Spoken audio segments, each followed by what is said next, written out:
vamos ser sinceros, eu não sou a favor da violência, o caralho. Mas eu tenho certeza que todos aqui nessa mesa são capazes de ser bastante violentos. Em situações específicas, a violência é necessária. Claro. Isso é, inclusive, o próprio Tim Larkin, escritor, ex-CEO oficial da Marinha Americana, no livro When Violence is the Answer, ele descreve. Existem pequenas situações que talvez a maioria das pessoas não passe na vida, ok? Pequenas situações.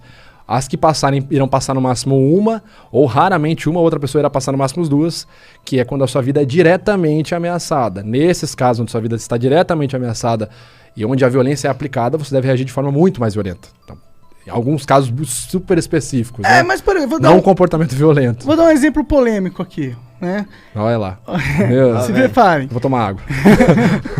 Por exemplo, um cara acabou de estuprar tua filha, tá ligado?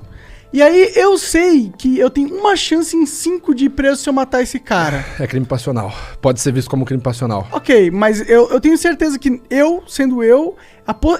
essa opção se abre bem mais se eu estando no Brasil do que eu estando nos Estados Unidos, tá ligado? Se abre pra você se ferrar ou não? Não, se abre pra eu escolher essa opção, sacou? Tá, porque assim, o direito no Brasil ele é muito... Cara, e isso não são palavras nem minhas, né? Eu gravei recentemente um vídeo com o professor da Universidade Federal de Minas Gerais, o Dr. Túlio Viana, e ele fala, o direito do Brasil é muito conservador, ainda. Então ele vai se apegar a vários outros conceitos. Vou te dar um exemplo. Isso que você está falando, aconteceu um caso real, exatamente essa situação que você descreveu. Se eu não me engano, no Texas, em 2017, 2018. O cara chegou na casa dele, a filha dele, acho que adolescente, enfim, jovem, criança, estava sendo estuprada. Ele cobriu o cara de porrada, depois finalizou com um tiro na cabeça, no Texas. Ele só ligou pra polícia buscar. Então assim, tá certo, tá errado? Não, o ponto aqui é a diferença da aplicação da lei, certo? Nos países e inclusive nos estados, né? Pegando o próprio Texas como exemplo, se você observa ali a legislação armamentista, né? Por exemplo, a lei do desarmamento, tem várias situações diferentes, mas por exemplo, nos Estados Unidos, isso é regulamentado nos estados. Então, por exemplo, no Texas, aspas, quase todo mundo pode ter uma arma. E assim, não é muito difícil. Você chegar lá com seus documentos de identidade, tiver tudo ok, quero uma .40. É igual comprar balas. Quer pegar munição a granel? Qual munição você quer? Special? Mais P? O quê? Você pode ter um arsenal dentro de casa. Sim. São vários pormenores, mas em essência é muito interessante esse ponto da aplicação da lei. Né? É muito diferente no Brasil, cara. Eu pessoalmente gosto bastante da filosofia do Texas. Do Trânsito de Texas. Eu acho que deveria ser. A gente ia copiar um pouquinho essa filosofia. É complicado. Eu vou tomar mais água. Quem é que te pede esses laudos aí? Tu trabalha fixo em algum lugar? Eu não sei. Não, sou profissional liberal, profissional autônomo. Basicamente, geralmente, né? Aliás, até agora, até o momento, só partes privadas. Então eu só sou contratado de forma privada em casos judiciais. A maioria dos casos, abuso sexual. É o que um advogado te contrata? Ou o próprio cliente. Sim, mas geralmente a triagem é toda com o advogado, né? Quem faz todo o contato comigo é o advogado ou a advogada do caso, né? Mas a maioria dos casos, tudo abuso sexual e a maioria abuso sexual infantil. Caralho. Então seu trabalho é pesadíssimo, né, cara? Cara, assim, isso é um negócio que eu não falo, porque nunca é perguntado também, mas, cara, você tem que ter um treinamento mental muito complicado, porque, assim, tenta pensar o seguinte, vou dar só um contexto. Eu, obviamente, não posso falar nada dos casos, pelo segredo, pela ética profissional, e porque a maioria deles, se não todos estão em segredo de justiça ainda, nenhum caso ainda deu jurisprudência. Já faz isso há muito tempo? 2017. Então, imagina assim, cara, um dos casos que eu trabalhei ano passado, ele chegou a ser televisionado, eu não posso falar qual caso foi, só posso dizer que é abuso sexual infantil praticado ali por um dos parentais, ok? Isso eu posso falar sem me complicar. Então, imagina você ver um vídeo, cara, de 20 a 30 minutos da criança descrevendo como que esse parente abusou dela. E aí você tem que ver mais vídeos dessa criança entrando em contato com esse parente em festas de família e você vê a criança reagindo, a criança vomitando quando ela vê esse parente. Tá, tipo... E você tem que ficar ali, cara, porque, tipo assim, interessa o meu juízo de valor. Além de eu estar fazendo essa análise, eu ainda posso estar errado, cara. Eu tenho que pensar isso. Porque a justiça brasileira, ela é assim, quem tem que provar alguma coisa é quem acusou. A pessoa que foi acusada, ela é inocente, até que se prove o contrário, ok? Inclusive eu falei isso numa entrevista do TV Fama quando foi sobre o caso Prior. Eu falei, o Prior é inocente, até que se prove o contrário, acabou minha participação, a apresentadora falou, então, como vocês viram, o perito falou que ele mentiu. Foda, né, cara? Foda. Só um negócio veio na cabeça aqui agora. Aí eu termino de falar aqui, o Igor vira, então, vocês viram que ele disse aqui que mentiu mesmo, na cara dura.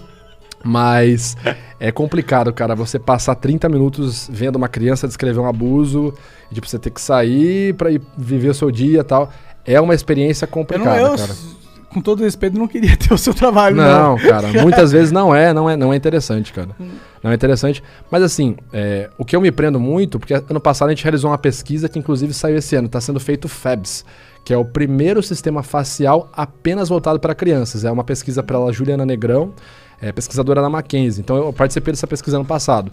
Então a gente está fazendo trabalhos interessantes na área da pedagogia para realmente ajudar as crianças. Então você tem um filho, e aí seu filho chega da escola e tal, às vezes você tá lá, rotina, você tá mexendo no celular e tal, parará.